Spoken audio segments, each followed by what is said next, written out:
Welcome to Dialogue, a true crime conversation. I'm your host, Rebecca Sebastian. I hope you all are well. I am so excited to be here. We have a little bit of business to get through before today's interview. So I will start with just thanking everybody who filled out the podcast survey. It was so helpful to me. I really appreciate you taking the time to do that. I've taken every single response to heart, and it's really helping me map out the rest of the year. So thank you for doing that. And speaking of gratitude and giving thanks, I would like to thank today's official sponsor, which is She's Birdie. They are actually sponsoring this whole series on survivors, and I just am really grateful that they've come back to Dialogue time and again. And I'm so into their brand and their product and their mission that I've decided to bring them on the podcast. So you're going to hear from them in a couple of weeks, kind of a bonus mini interview. So stay tuned for that and check out their product and their mission in the show notes. There's a link there, and I honestly, truly can't recommend them more highly. Now, on a really super fun note, I feel like I'm just in the winter doldrums at home in New York. We've had terrible weather. I just moved. I'm feeling a little chaotic, but I'm really excited for this weekend because I'm participating in an all-day interactive podcast-a-thon. It's like an old school telethon. Some of you might not even know what that is, except it's a podcast-a-thon and it's virtual, and we're raising money for the Charlie Project.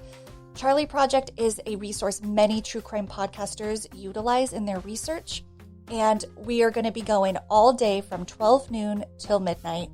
And speaking of true crime podcasters, there's like a million participating, and not actually a million, but so many of your favorites are going to be there, from Pretend Podcast, Criminal Conduct, True Crime Fam Club, Unjust and Unsolved, True Crime Obsessed, Crime Lines, Wine and Crime, True Crime Bullshit, The Fall Line, The Trail Went Cold, LA Not So Confidential, Crime Writers On, Josh Block of Escaping Nexium, Crawl Space Media, and more. So I hope that's piqued your interest, and I hope you'll join me to this event.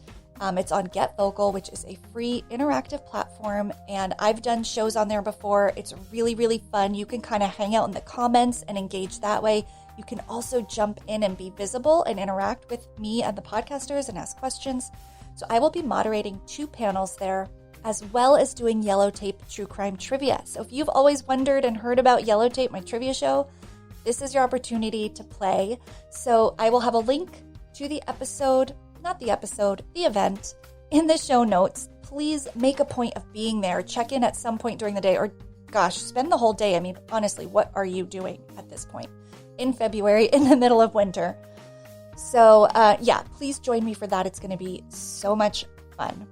Final update before we get into today's incredible interview. My new podcast, Criminality, launched last week. Thank you so much to everybody who listened and has left a review or sent me a message. I really appreciate it. If you haven't checked it out yet, it's a very fun show. It's about the intersection of reality TV and true crime. So it's kind of lighter in nature. It goes into my other escape and obsession, and I've teamed up with the super talented Melissa of Moms and Murder for that show. So we're just dropping 2 episodes a month every other Friday. Melissa kicked off last week, and I'm up next with episode 2 on Friday, February 26th. So please go check out Criminality wherever you get your podcasts. Subscribe, rate, leave a review. We'd be so grateful. Okay, last and not at all least, today's episode is a big one. It's incredible. So I reconnected with an old friend from high school, Emily Hunt, whose story I'd actually been following from afar on Facebook, right? We all have those friends and acquaintances that we keep up with digitally on social media, but they're not really in our life anymore. And Emily is one of those people. And her story is tough and it's uncomfortable, but it's really important to hear. She's going to share the story of her rape. And in addition to the assault, everything else that could go wrong in her case basically does. Emily lives in the UK, that's where this happened, so it's also really interesting to hear the differences and sometimes similarities between their system and ours.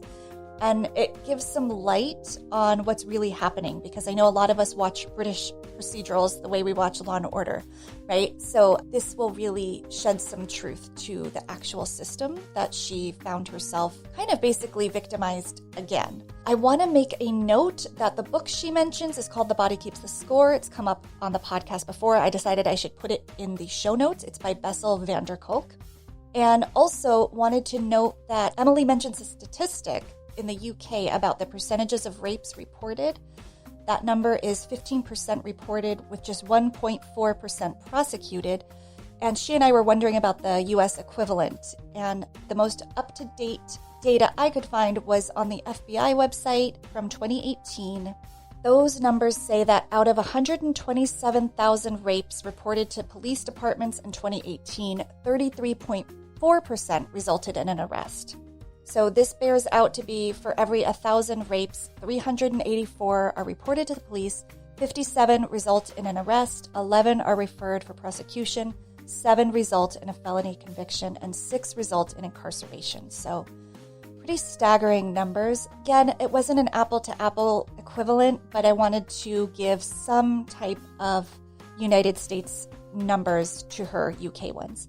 Lastly, trigger warning on this episode. We do discuss rape and sexual assault a lot. Please take care when listening or skip this one if needed. If you are a victim of rape or need support, I have linked to RAINN in the show notes.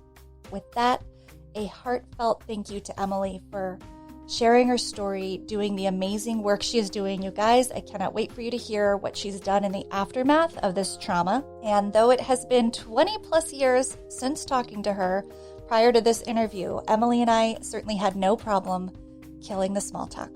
Here's Emily Hunt.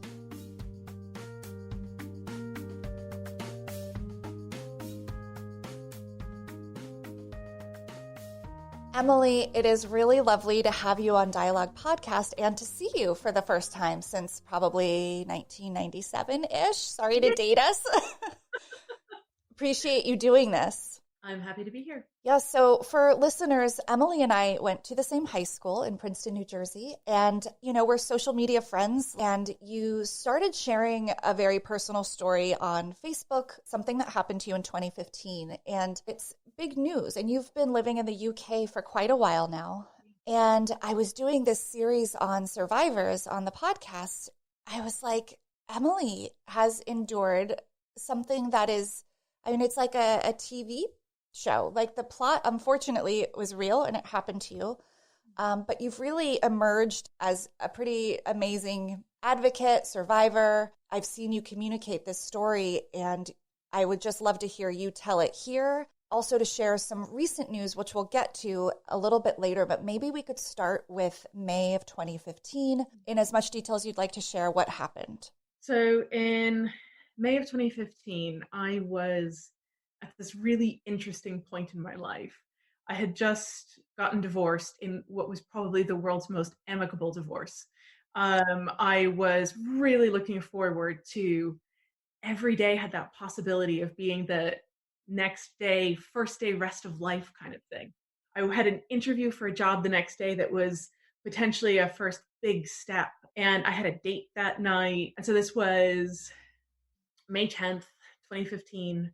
And I went to lunch with my dad at a local neighborhood restaurant that I've been to many, many times with my dad and others as well. But it was like our place, right? We used to go every time he came to London to visit. And we met at around midday and had a couple glasses of Prosecco, ordered our lunch, had a big, lovely meal.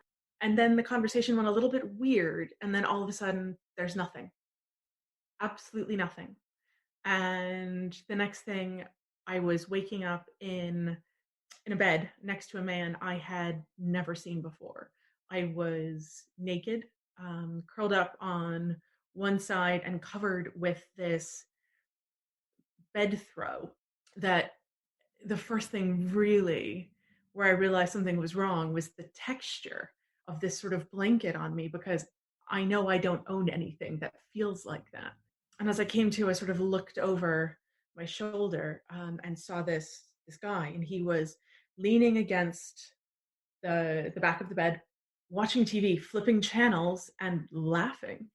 And that was sort of my first really conscious moment, when the last thing I remembered was talking to my dad in a sunlit Italian restaurant. I was really out of it. It took me a little while to kind of figure out what was going on. I eventually kind of had this like lightning bolt moment where I realized I was pretty sure I had been drugged. if I were to have a 5-hour blackout from alcohol, I would be throwing up probably for days. And I didn't feel that way, and indeed didn't feel that way the next day either. Um, so I sort of gathered up my stuff and went and hid in the bathroom and got dressed and rang a friend. And he's actually who called the police. And it turns out that right there was my first mistake. How Um, so? so the police are apparently less likely to take a rape case seriously if it's not reported by the victim. And we have all of these cases in the UK where rape victims are judged by how they responded, how they acted, what they did. And indeed, I have an amazing friend over here in the UK named Kat, who's a part of a big lawsuit against the prosecutors and their failure to prosecute rape. And her case was actually dropped. The literal reason she was given by prosecutors because she was the wrong kind of upset when the police came to her door. And the man who held her at knife point and attacked her over the course of 4 days had lied to her and told her that he was a police officer. So she thought that when the police turned up, that they were potentially his colleagues. And even though there's proof that he faked that he was a police officer, he had a fake police badge, all of that, they said that they couldn't explain it to a jury that she was the wrong kind of upset. So for me, it turned out that that moment when my friend was the one who called the police was the first moment when everything went wrong in my case That because is they so, automatically discounted me. that's really terrifying for both of you, what happened to both of you. And, I feel like that's probably not uncommon here in the States either in terms of the victim profile, what they're looking for. But I like to think, and I don't think this makes it better, but they don't overtly say that she was the wrong kind of upset. I think that's their like inner dialogue, right? Or their inner monologue, I should say, going on when they're interviewing. So it's the overt admission of that is striking. And literally written down on paper in a letter to her about why they decided to drop the case and why they were not actually going to have a trial. Okay, so before you go on, I imagine now the timeline is much more clear in your mind, or you've pieced it together. But what time do you now know it was when you woke up, when you first were putting things together? So it was like around 10:20 p.m. is when I Okay, woke up. And the wow. last thing that I remember Okay, is with my dad. okay. So police are called via your friend, but things aren't moving quickly because of that intermediary phone call. It's not as serious to them. And it's also, I was really distraught and really freaked out and really scared. Yeah. My attacker actually tried to talk me out of leaving the hotel room, tried to get me to stay, said he'd like to see me again, and also said that nothing had happened. So I was obviously upset, concerned, worried, and he offered that, not to worry, nothing had happened. I just had too much to drink, and that we hadn't had sex, and that turned out to be a lie. And I actually didn't find out until 2 days later, when the police told me 2 days later in what they called a courtesy call that there had been sex. And when I freaked out, probably rightfully so, and told them that they had literally just told me that I'd been raped and that I needed to be seen properly by the medical forensic team and things like that, and that I needed, aftercare, and did I need to worry about STDs and HIV and all of that. And the woman said to me, "Oh, you don't need to worry. We found used condoms on the scene." Comforting. They had God. they had known the whole time and let me think that maybe nothing had happened. But So yeah, so I'm sorry, did they do a rape kit at on the day of? Like no, how not the day of. On the day of, so basically, when the police came to the hotel, I went down the stairs to where they were. I was really upset and really freaked out. And I had the first hyperventilating panic attack I've ever had in my life. Unfortunately, the first of many. And I couldn't breathe. I couldn't catch my breath, and I had chest pain. They ended up calling an ambulance because of that. They were basically worried I was having a heart attack. sure. Went to the hospital, and all they gave me was a couple of aspirin essentially for the chest pain itself. I wasn't examined. All they did was an early evidence kit where you do like a urine sample and things like that. But even that was flawed because they decided pretty early on that I was attention seeking, that I'd gotten caught cheating on a boyfriend I didn't have, and that I was just making it up. And that from their perspective, me hyperventilating was me carrying on. I was actually sitting in the back of an ambulance being yelled at by a paramedic to stop carrying on. In the ambulance, they discovered that I was hypoglycemic, which now, having done a lot of research, indicates either alcohol poisoning or exposure to something like GHB because I'd eaten lunch. Yeah. So there are all of these things that actually, if you were looking objectively at the evidence, you would see somebody who is responding to trauma in a way that is actually really standard trauma responses should perhaps be listened to more rather than less. I'm just shocked that it's 2015. I mean, if your story was in even 2000 or something, I feel like in the last 5 years, how is that not standard procedure? Yeah, I'll tell you something a little bit scary. In 2015, the London police had a policy that they were supposed to believe rape victims. Like, the policy was you're supposed to default to belief. They have since gotten rid of the policy.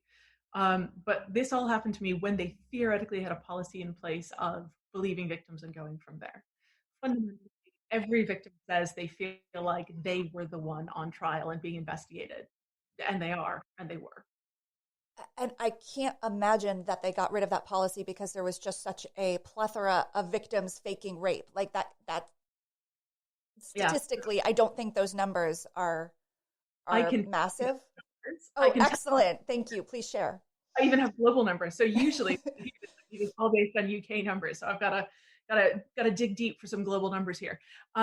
So globally, the estimate is that 2 to 10% of the time, if somebody says they've been raped, they're not necessarily telling the truth, which means that 90 to 98% of the time, if somebody says they've been raped, they've been raped. And we need to start looking at it in that way. And for anyone who's ever had a forensic medical exam, well, no one does that for funsies. Okay, so question. I read that they tested your alcohol level. Did they do that first day? And did they not test for the presence of a drug like GHB?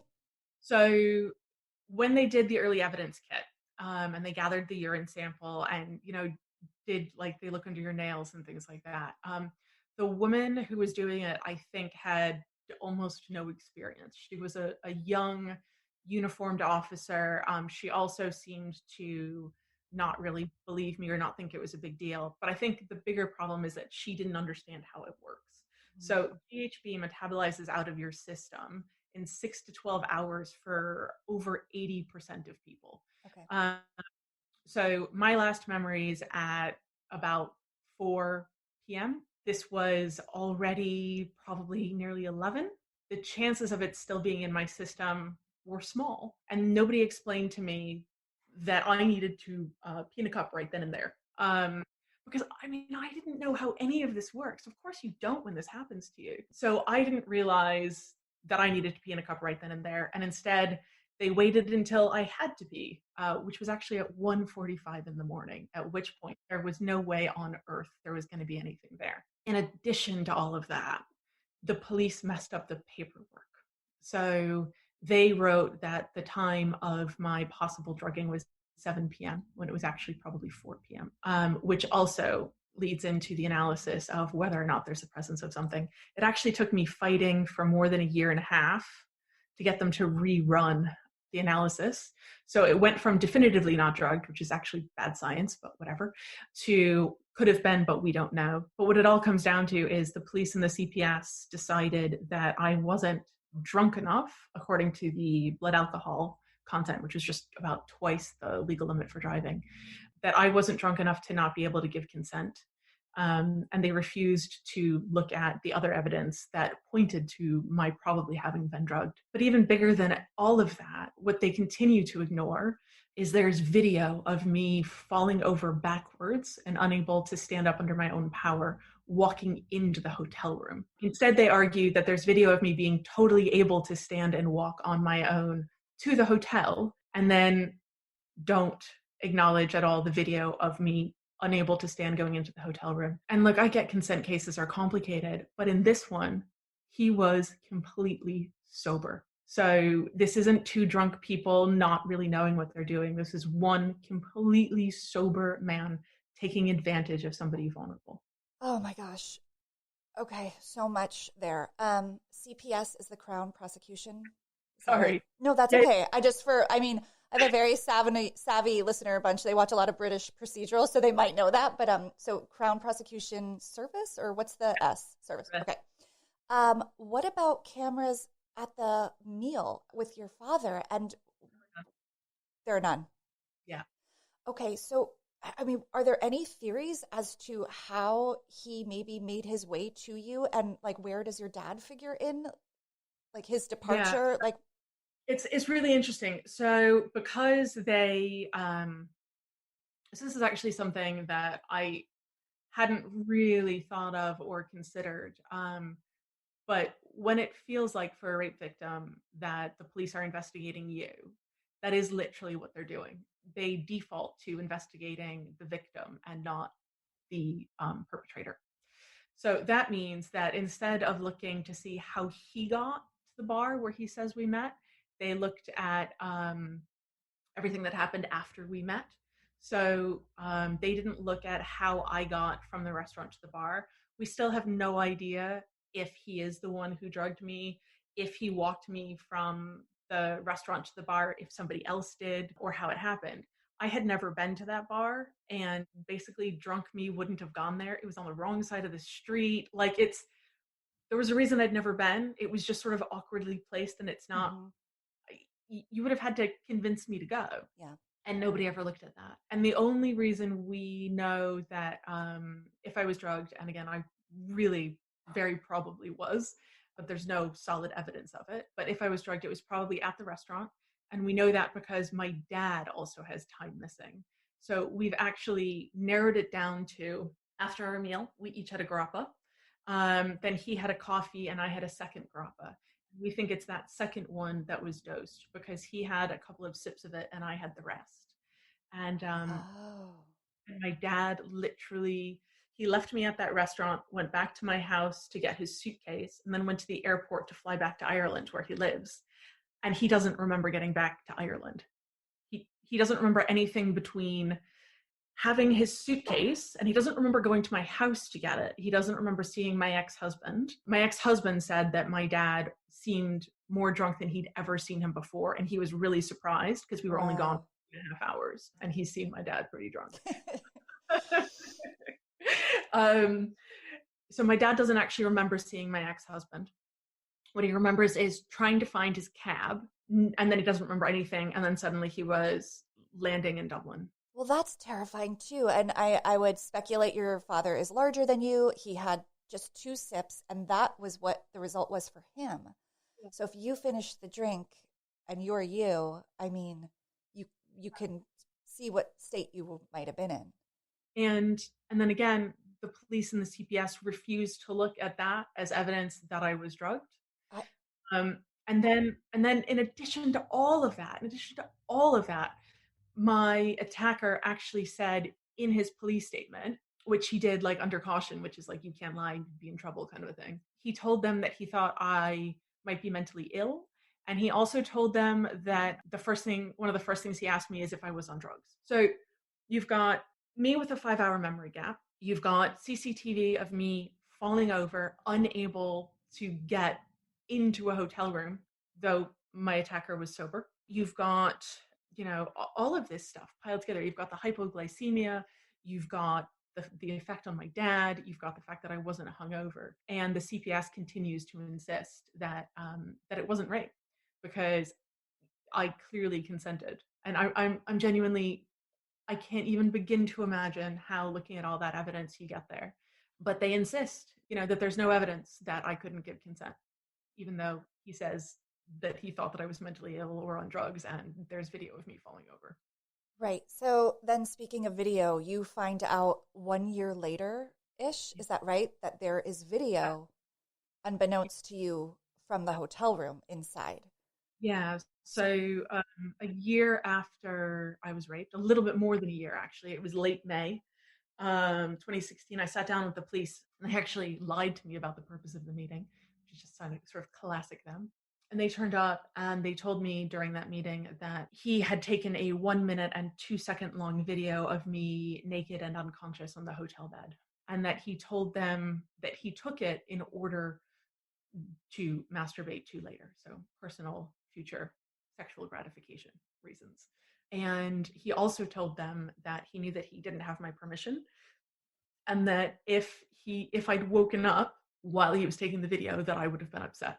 They also told me that he had admitted to masturbating over me and onto me while I was unconscious. Particularly when they told me about the video, I felt ill. I had to leave the room. I genuinely thought I was going to throw up. I'm a bit private about stuff like that. I think it's totally fine for consenting adults to make decisions around intimate images and who to share them with, and we should all be respectful of what we choose and all of that. of Absolutely, course. that is a personal choice thing. I just have trust issues and have never trusted anyone to have a naked photo of me or video of me in that way that they could have forever. It's just horrifying for me. So I think coming from that perspective, having turned down partners and, boys I really liked, having turned down that request multiple times to find out that somebody had taken it from me, had taken that decision from me and had done it knowing that I hadn't given permission. So I was just horrified. And then I had to ask them about if they were certain he hadn't uploaded it anywhere. And they were confused by the question. And I was like, well, yeah, it's like, it's a phone. So like my phone syncs to everything. Fine Yeah, that you did it off of his phone, right. but how do you know, like, did he email it? Did he upload it? Did he, and they hadn't even looked at that. Wow. And they had to go back and review it, and they said that their technical people confirmed that it looked like he hadn't uploaded it anywhere. But Hmm. for all I know, he still has it. I mean, he claims to not have it, but I mean, What do you think his MO or his strategy was in being so candid about that? Was he so confident that this wasn't a problem, or did he think that would make him seem like a more reliable narrator and less of a criminal? Like, I'm shocked that he was so forthcoming with those details. yeah. So I think it was. I think he thinks he's clever, but isn't. Hmm. Um, so, you're arrested on suspicion of rape and you've got a naked video on your phone and they've taken your phone. It's probably, well, honestly, the police are so technologically inept. If he hadn't told them, they probably wouldn't have found it. But on the imagination that they're totally great, he told them about it. But I think it's deflection. And also, I think it's entirely possible that I know he still doesn't think that he did anything wrong other than the video. And even then, he didn't really think it was all that wrong. He definitely doesn't think that he raped me. But here's the thing: studies in America, which are very convenient for me, um, uh, with men in jail for rape who have confessed to details of their crime, down to somebody who kept a woman chained in a basement as a sex slave, will admit that they engaged in non consensual sex and will not admit that they raped someone. Mm. So nobody wants to believe that these things happen. And even the men committing it are having a hard time acknowledging what it is that they're doing. So I'm not surprised that my attacker believes that he didn't rape me. But at the end of the day, there is just this huge amount of evidence that a reasonable person would have known I couldn't have begun to consent. That makes sense. Okay, so you now have this video evidence, which ends up being what they're able to charge him with, right? This is this concept Yeah, of voyeurism. Now, just to be clear, prior to that, no charges against him criminally? absolutely not. So he was Nothing. actually arrested with illegal drugs on him, and they didn't even charge him with that. And indeed, they didn't even test the drugs to find out if it was GHB. They just believed him when he told them what it was. They never never actually did anything. And And it's he not said it's they were not like hallucinogenics or something, yeah, so he said it was LSD and Viagra. and they just Um, took his word. yeah, yeah. So he was never charged with anything. After that meeting with the police in 2016, I contacted the prosecutors and asked them to reconsider charging him on the video or on the what is actually sexual assault. Masturbating onto somebody is sexual assault. And I met with them at the end of that year, so November of 2016. And I kid you not, first they told me that the police had misspoken and that he had not masturbated onto me. That turned out to be a lie. And they told me that there was nothing illegal about taking a video of somebody naked if you were in the same room. So as he wasn't going to share it with anyone, so that would make it revenge porn. As he wasn't going to share it with anyone, so it was personal purposes only. That there was no difference in the law between somebody being allowed to see you, and they argue that he's allowed to see me because in their opinion it's consensual sex. So if you can't prove that you did not consent to being seen, is their literal argument, then in their opinion the law said that he could video me because they thought that the law equated seeing and taking a picture. Wow. I mean, that's like some complex interpretation of You, laws, or it's very simple and they're just, I mean, it depends how you want to. they just really didn't want to charge. They just really didn't want to charge him, but if you're basically unconscious, how could it be consensual? Yeah. um yeah, but of course they disagree with that I was unconscious, except when Oh, he said I was. I don't know. It's all very complex, but pretty much what it comes down to is they did legal backflips in order to say that if you could be seen, that there was no legal difference between seeing with the eyes and seeing through the lens of a camera. Uh, interesting. I mean, I was just horrified, Yeah. um, and so I started contacting MPs because so MPs. members of parliament. Thank So you. like our congressmen, um, except there's 650 of them. For a country a fifth the size. Interesting.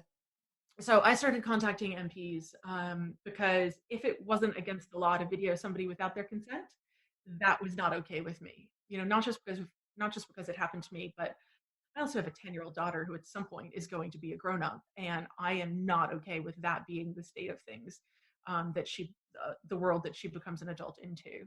And, it happens a lot with rape victims. Rape takes away your control over the most intimate thing that you should have the most control over.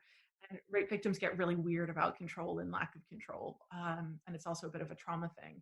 So for me, I mean, my background is I have a master's in political campaign management. I used to work for a political consultancy. My career has been in research and strategy and communications. So fixing a law was a problem I felt like I could actually do. Yeah.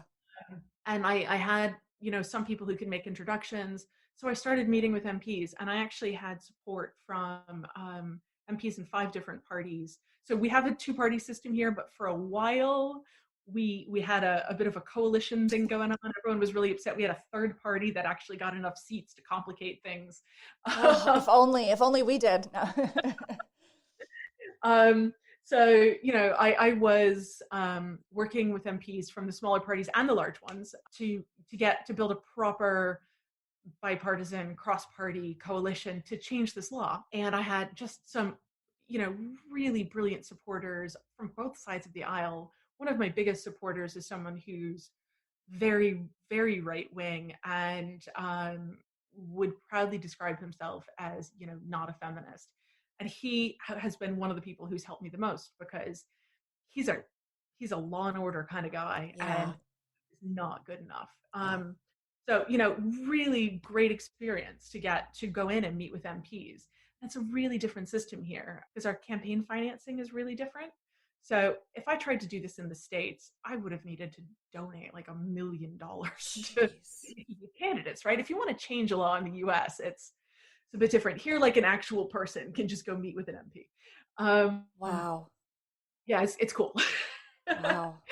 So I was doing all this, and then through my various partners and supporters, there was a debate on the floor of the Commons, which is like a debate in the Capitol, right? About the fact that we needed to change this law, that the law wasn't good enough. I managed to tag it 21st century laws for 21st century crimes, which I feel like yes, nicely. Yes, as a person in marketing, I really appreciate that. Yeah, so like I had it down. So this was all, it was all going, and I was starting to feel really proud. Something was going to come out of it. I was going to make a difference, and then I get a letter from the government. Uh-oh. It was a letter from sort of our Justice Department and our department that deals with all things digital. So it was two different departments working together to figure out the answer to this question.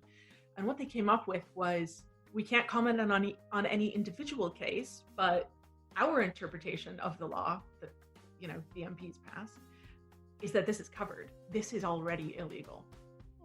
Okay. So I'm looking at this letter and I'm like, huh.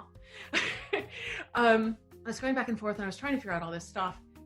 What it came down to is my lawyer was like, cool, why don't you go file a new police report on just the voyeurism?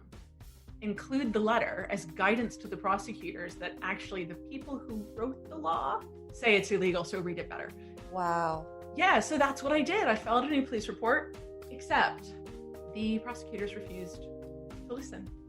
I provided them with case law from a really high-level lawyer that had literally written out some of the explanation on why it was already illegal.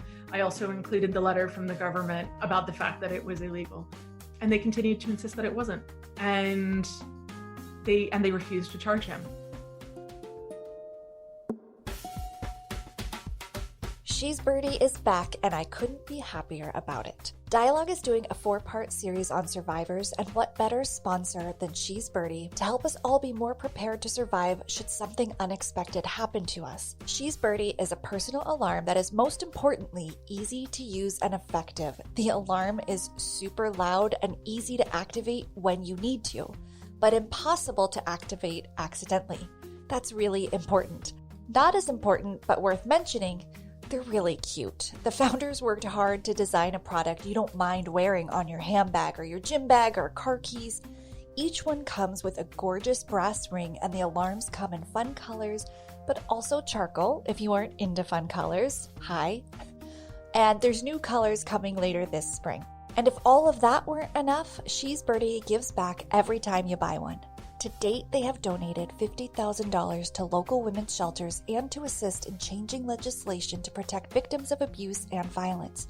Don't wait. Prepare yourself and the people you want to protect in your life with a She's Birdie personal alarm now.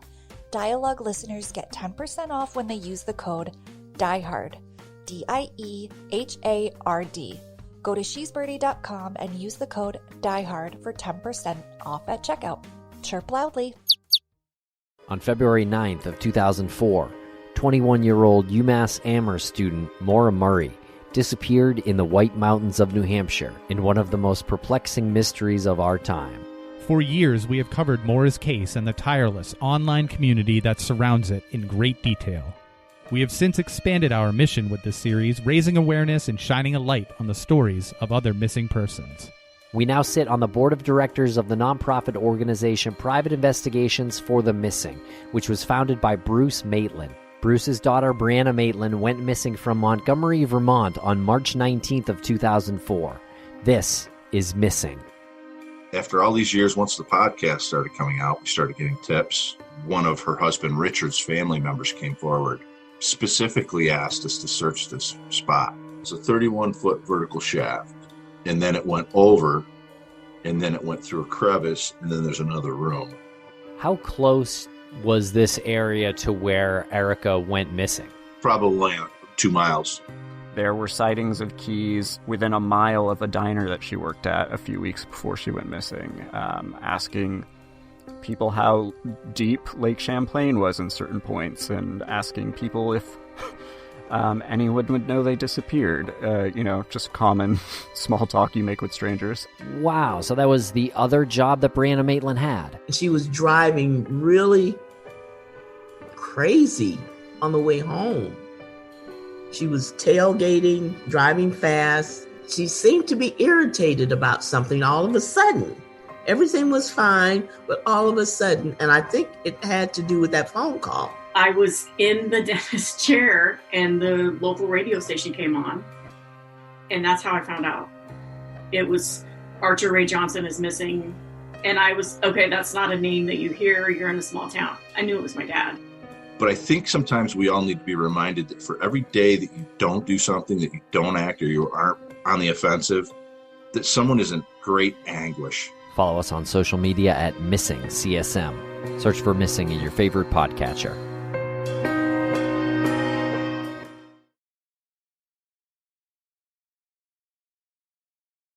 Because their focus and priority is can we win this, and they don't think they can, so they're not going to try. That's a really hard one. So there's a court case in the UK that just got heard this week in court about whether or not our prosecutors have been acting quite literally illegally, unlawfully, in the way that they're not taking rape cases forward. There's a lot of evidence that they wanted to win more of their cases, like they wanted a higher percent conviction, and so they stopped taking forward any cases that, I don't know, required work. But that's currently sitting with the courts, and we'll have a judgment on that in 4 weeks. Wow. But what happened with me is I had a choice, right? I could drop it because I'd done every appeal I could through the system where you can ask the prosecutors to review their decision. And on both of the appeals, they said, no, they were right, I was wrong. And I could either give up and just kind of let it be, or I could sue them. Though I'm American, I had never sued anyone. I really liked being able to say that, like jokingly, like, oh, don't worry, I'm not that kind of American. I've never sued anyone. Here you don't sue for money in that way necessarily. What I did is I brought a judicial review, which is basically you take somebody to court and you say you have to look at the law differently. And then a judge sort of directs how the law should be read and enforced. So it was literally a year ago yesterday that we ended up clarifying the law. Incredible. So wait, is this what's called the private prosecution? No, that's totally different. Oh, that's totally different. So this was not that. So this was you. Okay, so judicial review, not a lawsuit. That happens. And just a year ago? Yeah, it was a year ago. And it was because of that they then finally charged him with voyeurism, because it was clarified that what is actually kind of the definition of voyeurism, legally speaking. Got it. Okay. So it sounds like you're working really, really hard to not let this just die, because it sounds like they would have been very content to just probably never hear from you again, let this thing fizzle out and not really address it. How much time are you spending on this, and at what cost to your professional and personal life? It sounds like this would be pretty time consuming. Yeah, it's not just that it's time consuming, it's completely draining. Yeah. So, I was eventually diagnosed with PTSD, and which made sense of a bunch of stuff because I was kind of bonkers for about a year. And what that means is that your responses to stress are just objectively wrong. You do the wrong thing. And there's, if you or any of your listeners are ever interested in learning about PTSD, there's an amazing book called The Body Keeps the Score. I have it. Fantastic. Everybody good has it. It's a great book, and I haven't finished it, but I understand the, it's dense, I'm not going to lie, but it's so good. But go on. Yeah, and it really shows that PTSD is a physiological issue. And I think for rape victims, a lot of the time you get people telling you it wasn't as bad as all that. You know, there are definitely people from my life who I'm no longer speaking with who just sort of thought I should stop banging on about it. Okay, so you got drunk and had sex with some skeevy guy in a very nice hotel room. Like, it's not like, you know, you were dragged down an alley by a stranger. It's not like you even remember it. It's not like, you know, all of that. I have dealt with all of it. But at the end of the day, what it comes down to is I needed my control back. I needed something to happen. And, you know, I also really need to feel safe. And if I can't trust the criminal justice system to keep me safe, then what are we going to do? And at the end of the day, in the UK, we have a huge problem. We are not prosecuting rape. So of rapes that are reported to the police, which we know is probably only about 15% of rapes. So of rapes reported to the police, we're actually only prosecuting in 1.4% of cases. Wow. Do you happen to know the American statistic? If you don't, I'm going to look it up and I'll. Yeah, I don't know it. Interesting. I'm going to find that out. Yeah, it's going to be higher. It's not going to be high enough. Mm-hmm. There's some really big differences in our criminal justice systems, one of which I'm actually trying to change a little bit, which is nobody pleads out here. So when you watch all the police procedural shows, and you're always getting them to confess and plea and you're done and you're not really doing anything. They just stand up to say guilty and, the sentence is. We don't have that here. Interesting. The closest we have is if you plead guilty in the first possible instance, so in a case management meeting, in a first hearing, then you get a discount on your sentence. Okay. You get like a third off, basically. And that's as close as we get. And because of that, you're going to have more cases going forward in the US because something like 90 to 95% of criminal court cases in New York are pled out. Yep, I've heard that statistic. That tracks. And particularly for things like sexual violence, not putting a victim through having to go to court, having to even potentially go to court is a really big deal. Here we have 58% of rape victims are currently stopping to participate in their own cases because you're always going to have to go to court. Right. So yeah, it's That's really tricky because I could almost see the benefit of pleading out, not having to put the victim survivor through the trial proceedings, but it also feels not entirely like complete justice either if they're allowed to reduce the charges and make a deal. So it's tricky. It is really tricky. And it is that third off, which is why my attacker did not get a custodial sentence. So he didn't go to jail. And it's because he pled guilty in the first possible instance. Got it. So that was one of my questions. So he ended up getting a 30-month order on, what does that mean? It's like community service, right? So, so it's like you have a probation officer and they can put any sorts of limitations on you and any rules. They decided to punish him not with a curfew, but with a fine. And he has to go to a sex offender rehabilitation program, like a 30-day program. And he was put on the sex offender registry, which is good. That's positive. Yeah. And what's really interesting about all of it is that 30-month order is like quite substantial. That's a big order, like 6 months, a year, 18 months. Those would be sort of the more what you would have expected. And apparently the original recommendation was 18 months. But after meeting with him, the probation service upped their suggestion. Wow. Because they felt that he was at high risk of reoffending. Yikes. So this is somebody who I had to put in a courtroom, fight like nothing else, give up time, sanity, career, relationships, all of that in order to do it.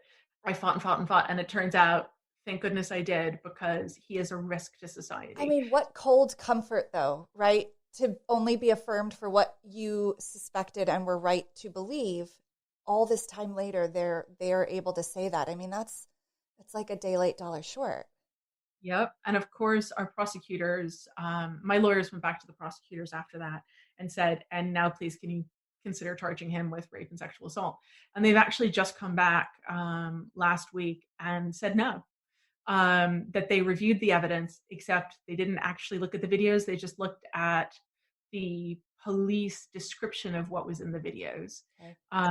Not including the one of me falling over before going into the hotel room, and decided that it's not good enough, that there's no proof that I didn't consent. And they're also saying that it's not sexual assault because they can't prove that he meant to masturbate onto me, and that if it was an accident, then there's no intent. Even though this is someone who has been identified by the criminal justice system as high likelihood of reoffending, because while he had regret, he continued to have no remorse, literally none. Well, I'd love to hear a profiler's take on him and what that's all about. I mean, I don't really want to give his name or airtime, but I would be curious what a professional trained psychologist might think about him? It's really interesting. So his name obviously wasn't in the press until he pleaded guilty. But I have steadfastly refused to say his name and continue to refuse because he doesn't deserve my breath. And literally the only time I've ever said his name in public was in court to say, I don't know him. Yeah, it was really interesting. So you could take a look if you want. There are bizarre photos of him going in and out of the courthouse. And he gave like literal peace signs the first time they caught him coming out of the court.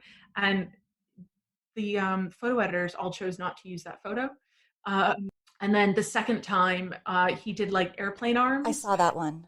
Yeah, and everyone says they think it's flying free like a bird, like they can an F you, everyone.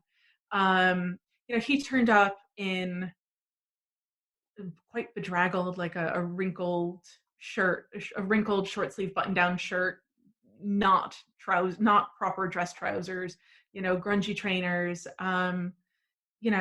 He clearly just didn't have much respect for the proceedings. So the whole thing was really odd. I chose not to see him in any way. So we have victims here of a crime like this, like a vulnerable victim, have different access to things they call special measures. So I gave a victim personal statement from behind a screen. So I didn't have to see him. I could hear him, and he actually tried to get to speak to me in court. So they gave me a indefinite restraining order against him. He tried to contact me a couple of times over Twitter. Yeah. Oh my gosh. Including a couple of weeks before that first hearing. So in July 2019, he sent me a message on Twitter asking to meet me in person. And so July 2019 is when I was crowdfunding to bring my judicial review. So he was not yet involved in criminal proceedings or any kind of proceedings. And he was actually added on to my judicial review as an interested party because he was interested. If he'd wanted to, he could have had a lawyer and he could have argued his point that it wasn't against the law. Okay. Which, right. It would have been wrong, but as funny as it is, I'm a big believer in like representation. Yeah. And proper justice, fair trial, everybody having access. I am actually a really big believer in all of that. And that's actually proved by my judicial review.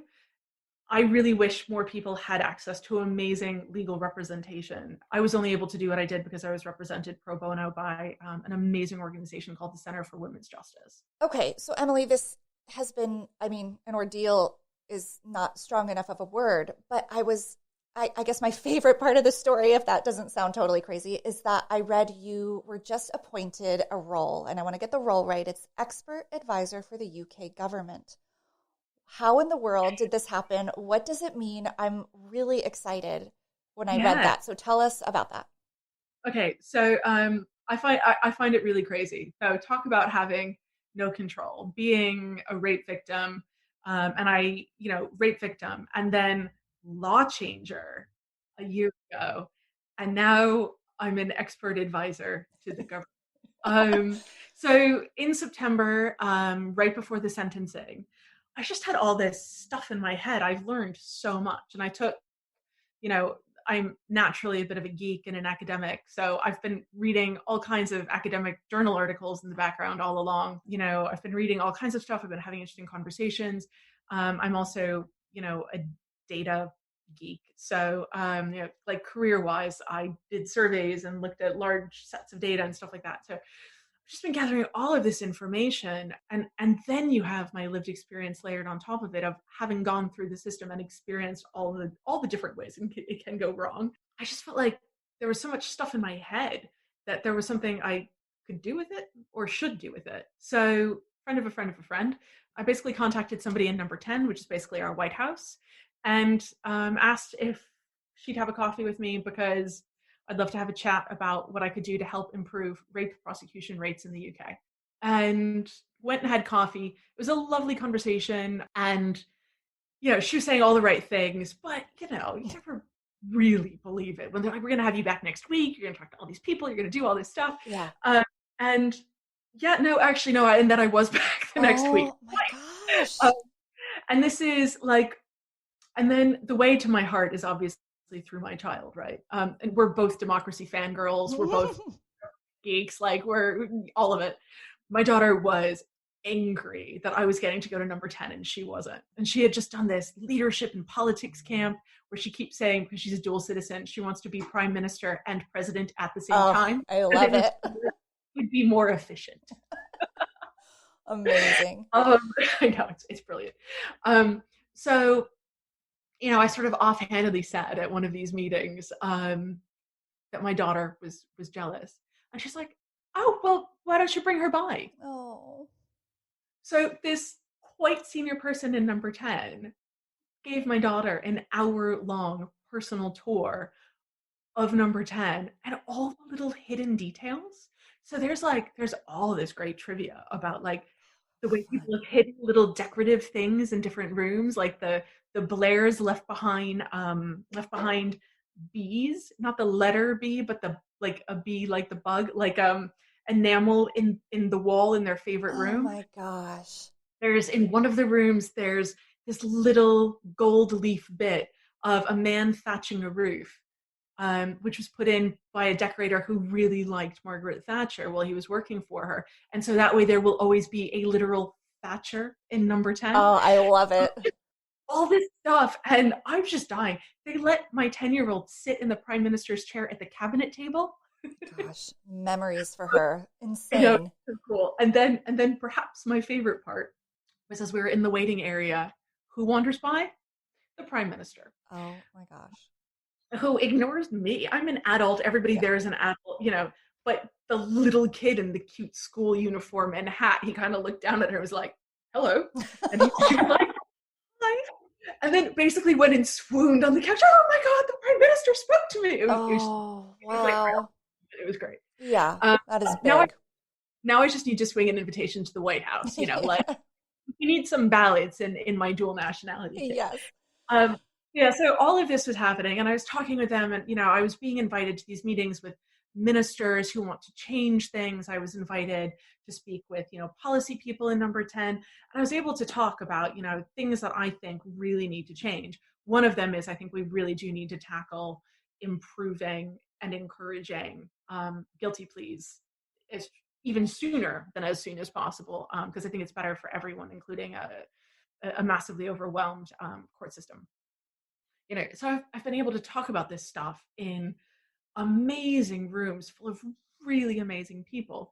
And then they started talking about a job. And it's one of these things where I was kind of like, okay, sure, we can talk about that. Right. Like, I'll freak out later. Oh my gosh. I loved The West Wing. I love all of that, you know, all of that stuff. So to get to be in these meetings is just really cool. So all of that was like all really informal stuff, you know, meeting with people, talking through some of the evidence that I've gathered about systems and what works and what doesn't. And it kind of all coalesced to them asking me to join the Ministry of Justice as an expert advisor and policy fellow. And I'm spending my days, you know, I've spoken with ministers. It's, you know, I've spoken to somebody on the cabinet level. You know, it's insane. People are actually listening. And, you know, the journey from victim to here, to be able to actually go into these rooms, and by go into, I mean Zoom,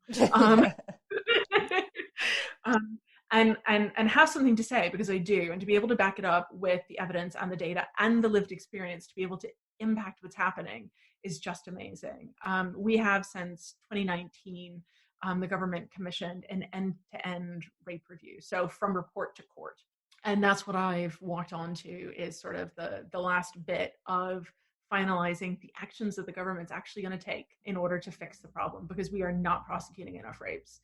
And we're going to fix it. And how cool is that? It's beyond cool. And I imagine it must be so encouraging to know that there are people who acknowledge. I mean, it's just got to be affirmation. Like, you probably felt, you know, not believed, doubted, mistrusted for so long. And now people are putting their confidence in you to solve the problem. And it has to be encouraging to think that there's people in power positions who who recognize that there's a problem and a needed change. That's encouraging to me to hear, because when I hear how it was handled within the police, within law enforcement, it scares me. But I'm so glad that this is where your story is right now, because it just feels like it's on the up and up. And I was having some conversations even today about speaking with people who do know that they feel that there's an appetite within even the prosecuting service to improve. Fundamentally, we need to be embarrassed 98.6% of the time. If a rape is reported, nothing happens. And that's even though we know that rape is a serial crime. There's everything from that amazing Atlantic article last year or the year before, where they looked at the DNA from rape kits in Cleveland and in Detroit, Yes. and discovered essentially that everything that law enforcement thought about rape was wrong. So there is no one type of victim. Other than 90% are female, and most of the time they're between 16 and 65. That's it. There is nothing else that makes you likely to be a rape victim other than not wanting to have sex with someone. And we have found from these DNA tests from the rape kits that somebody will rape an acquaintance, a friend, or a stranger. That it's not even that a stranger rapist is different from an acquaintance rapist. They solved some cases from going one way to the other, having identified an acquaintance using that DNA, and actually there's somebody in there who did a stranger rape as well. Wow. Everything we think about rape is wrong. And until we can get everyone in law enforcement to fully understand that by and large, at least 9 in 10 times, women don't lie about rape. At least 9 in 10 times. It's probably higher. Here in the UK, it's 98% of the time. Just by way of comparison. So we've learned that. In addition, there's research that shows that the majority of uncaught rapists go on to do it again, and they rape on average 5.8 times over the course of their lives. Every time we do not prosecute someone when a rape has been reported, we are creating 2 rapes at least, essentially. And that's not okay. And for me, to be in this role is so exciting, because I'm finally being able to talk to people who can hear those statistics and do something about it. It's incredible. I'm kind of at a loss for words. That data, sitting in the reality of those statistics is pretty sobering. What do you attribute the shift to, that now we can hear that and say change has to happen? I mean, it's taken too damn long. Like you said, we should be embarrassed that this was ever the MO and the status quo. But why do you think now is the time that they're ready for the shift? So I think we have to take a step back. I think what you have to remember is that rape is genuinely horrible, right? That we can understand murder, sort of. When we see it in a movie or whatever, there are reasons for murder: power, money, love, vengeance, anger. When you see a murder in a police procedural or a movie or whatever, it's not like you go, that makes no sense. Why would you do that? It's not the same for rape.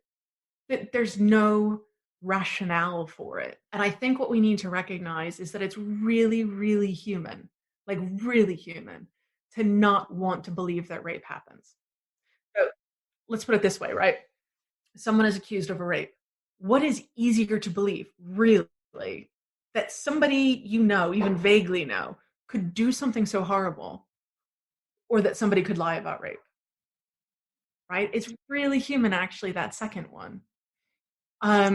And I think that we also need to recognize that because of that, a lot of people are in a weird frame of mind when it comes to rape. Look, police officers, prosecutors, they're human. They're people. They have these same human responses. Sure. Another sort of crazy way of looking at it is there's been really interesting academic research about people who believe in a just world, right? Just world view, which is basically that good things happen to good people. Anybody who really believes in manifesting any of that, and that's a lot of people. And there is a power of positive thinking and all of that. And I'm not saying that there isn't, but for people who sort of believe in things like the power of positive thinking, rape doesn't work for their worldview.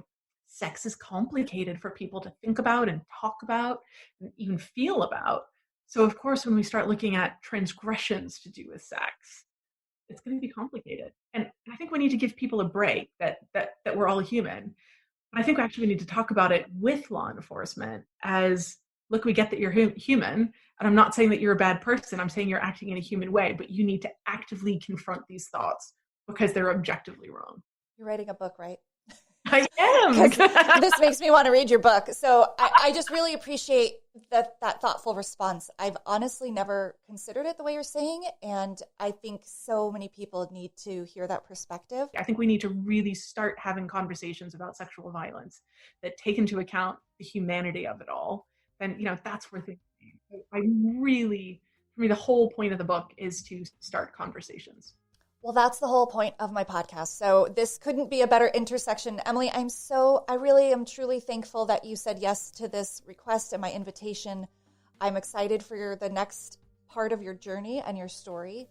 And I ask all my guests before they go, what is keeping you up at night? This can be literal, figurative, or both. Well, the literal one is my bedroom door last night. Literally did keep me up all night. Oh, no.